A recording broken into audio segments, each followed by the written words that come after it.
Hello guys, welcome back to our channel. It's Elma here, the creator of El Fan Vlogs. Now today, ipakita na ko ninyo guys ang resulta sa atong 3 months and a half contract sa pag-build sa among house sa Pilipinas. So, sa pagkakaroon, mag-hire me or nagbidding me sa mga atupay. So, whoever wins, mamong hiron sa atop. But currently, ipakita sa nako sa inyo ha guys kung unsa ang naong aning among gipatukod nga balay. And tara na, tan-aw na to. Okay, I hope you enjoy it.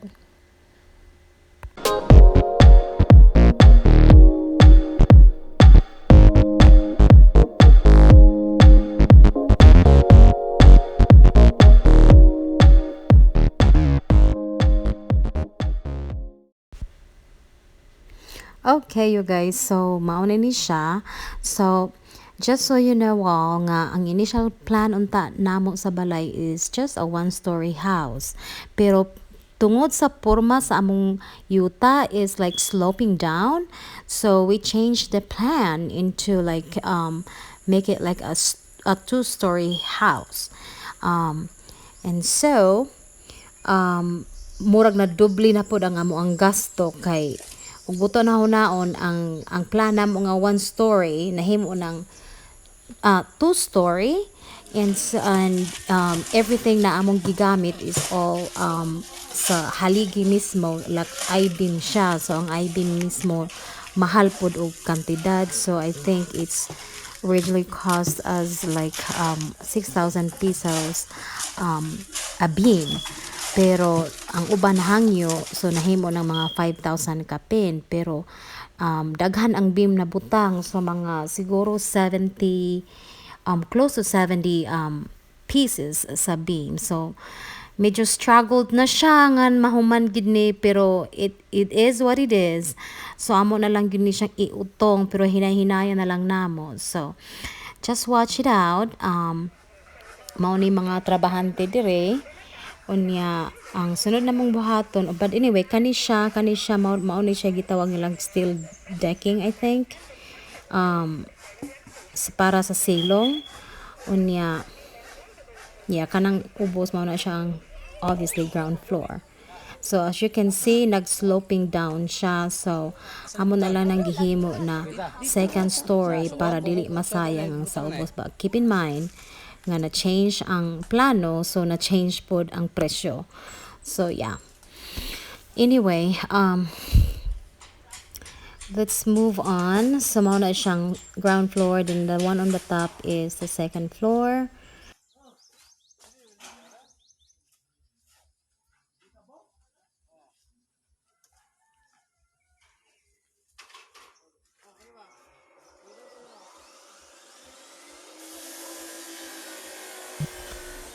Aniya, mao ni siya ang atubangan.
Then, pakita na ko sa inyo ang hagdanan. Ang hagdanan nato, gihimo na tong L shape para dili kay siya steep, kay taas pod siya. So, gihimo na to siyang L ug porma, kay 15 ka steps siya. Okay, and back sa atubangan nato. So, kana siya nga A shape, dapat unta tulo na siya, pero gagmay man ang duha. So, amo na lang yung giusa ka A, tapos gidako namo. Enough para sa teres sa tubangan aron sulod tanan.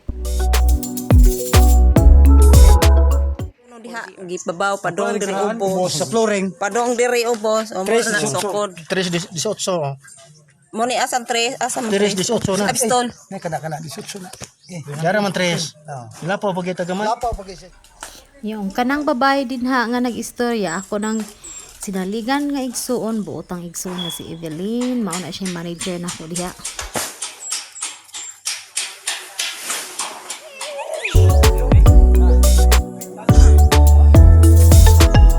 Saan yung butang?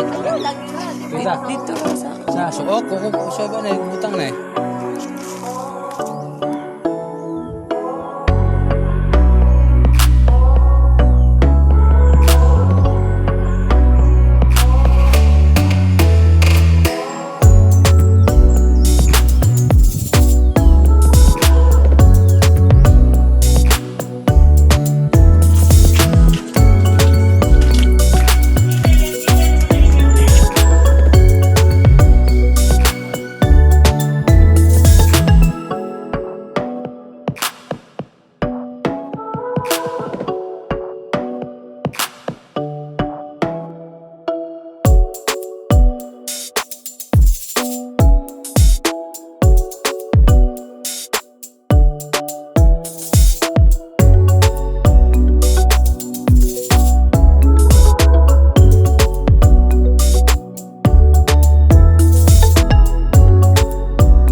Gikan ana. Padong, ana kana. Then padong dito sa kinakamiya. Pila may sukod ana. 2.50 to. Niya mo na siya. Tara na, tara 10 feet. Ana, gikan dito lagi. Gikan sa babaw. Ikare kare Yeah. kita pa. 10 feet. Yakat to babaw. Ana, tadi atong kisame. Pagak ni kong sila. Lagi padong ana. Standard size sila gani. 3 sa magani. Mga sa ni diri sa tuwa Pilipinas po. Oh, credit to my sister Evelyn. She's such a good manager. That's my sister. Like her sister. That's me.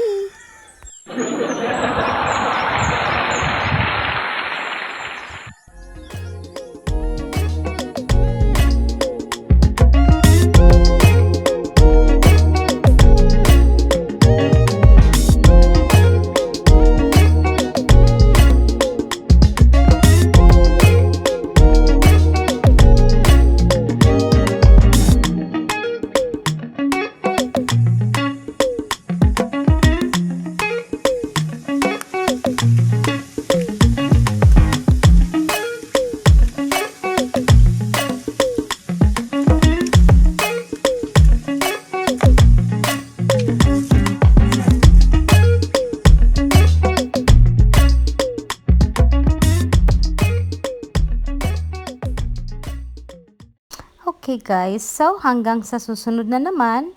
So sa pagkakaroon, kung na kay mga pangutana, ayaw, duha-duha, just comment down below. Tapos itubagon lang tamo, okay?